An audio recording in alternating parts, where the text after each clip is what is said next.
এই যা তোমার ব্যবহার যা আচার তাতে আমি বুঝছি আজকে তোমার 14 নম্বর পিন্ডি আমি দিয়ে ছাড়বো, বুঝতে পারলে? রোজার যাক যাক এসব কথা ওই যমনিকা যাহা ছিল সবই হয়ে গেল। রাবণকে আরো কিছু কথা জিজ্ঞাসা করবো। ভালো রাবণ, আমি দেখতে পাই একটা লক্ষণ তোমার ভেতরে, সেটা কি? তোমার গলাতে সাদা দাগ কেন গো?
ছেলের নাম বলপুরের হয়, তার বউটার নাম ব্রহ্মাবতী, জানেন তা সবাই। ব্রহ্মাকে হরণ করে নিয়ে গুহার মধ্যে গেল, 7 দিবস পরে বাবা ফেরাইয়া দিল। ভাতৃবধূকে 7 দিবস ধরে বলাৎকার করে 7 দিন পরে ফিরিয়া দিয়েছে।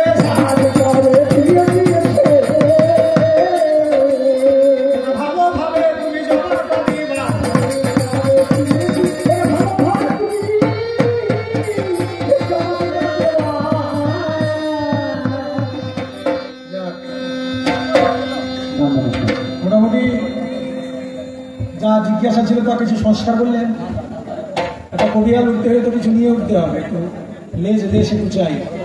3টি কথা জিজ্ঞাসা করলেন। এইবার একটা ছাড় গান দিয়ে আমার পালা আমি কি জানবো, দেখি আমার পাল্লাদার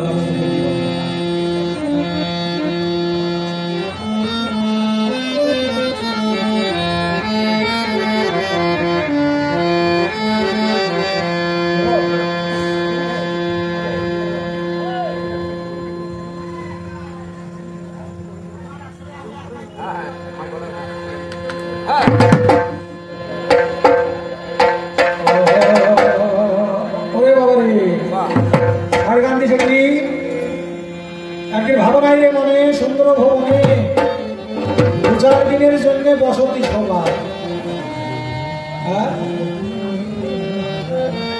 কোথায় বলে ভূতের মুখে রাম না, নিজেই তোকে নারী হরণ করছো, স্বয়ং ভগবানকে কষ্ট দিচ্ছ। আবার তুমি এই বাড়িও শোনাচ্ছ যে পৃথিবী থেকে চলে যেতে হবে। আমি বলতে পারি পৃথিবী যেমন আছে কেমন ঠিক বলে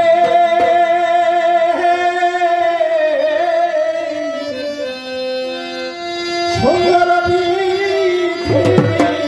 ছেড়ে একদিন চলে যেতে হবে, চলে যেতে হবে।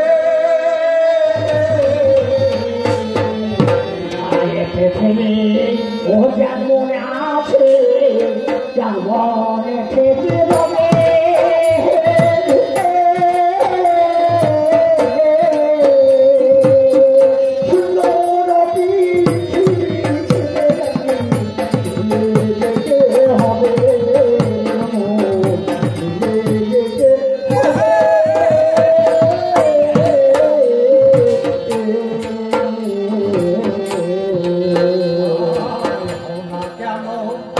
যত বড়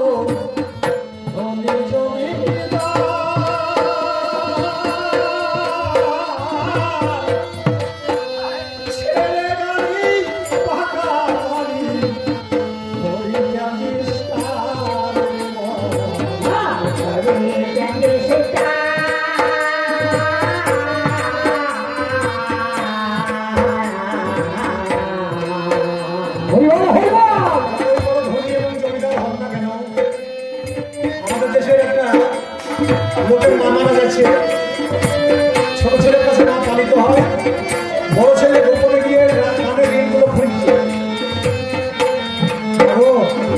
একটা অলঙ্কারও দিবে না, খালি দেহে এসেছে, খালি দেহে যেতে হবে। বড় হওয়া কেন জমি জমি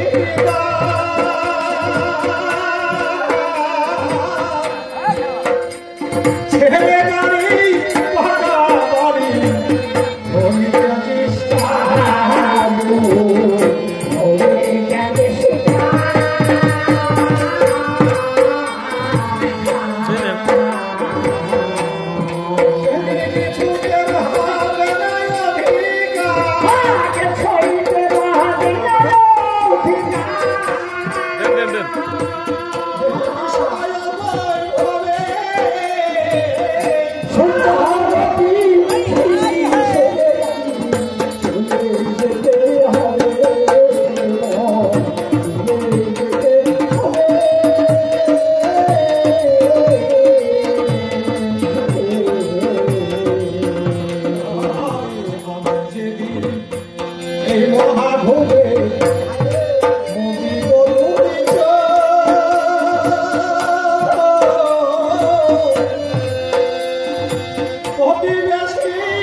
মৃত্যুর একটা ভাই সাধারণ ভাবে জাগে, কিন্তু মহাভূমে কোনো মানুষ জাগে না।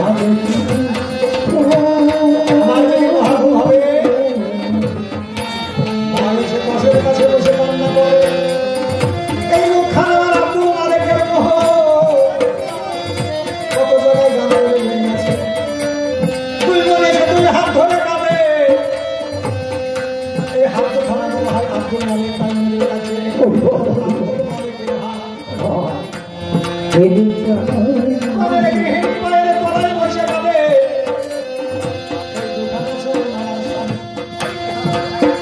কিন্তু আসল মালিক চলে গিয়েছে, শুধু কায়াটা পড়ে আছে। আমি যেদিন মহাভূমে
Thank you.